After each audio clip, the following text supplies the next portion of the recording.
ஒரு நாள் ராம் காடு போகும்போது ஒரு பெரிய சிவப்பு டிராகன் தூங்கி கிடந்தது.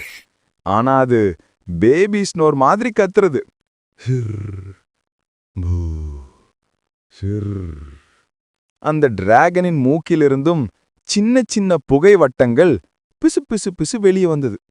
இந்த டிராகனுக்கு சின்னாயாச்சு போல என்று சிரிச்சான். ஆனா அவன் டிராகனின் வாலில் வழுக்கி விழுந்தான். யார்டா என் விஐபி தூக்கத்தை கெடுப்பது?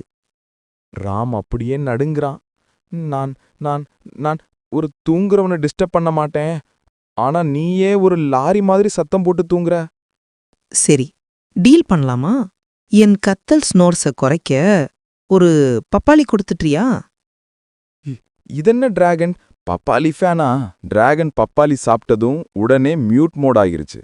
அது ராமுக்கு சொன்னது, நாளை மறுநாள் பப்பாளி லைட் சப்ஸ்கிரைப் வேண்டாம், ரெகுலரா வரும். ஏன் எல்லாருக்கும் இதே டயலாகடா?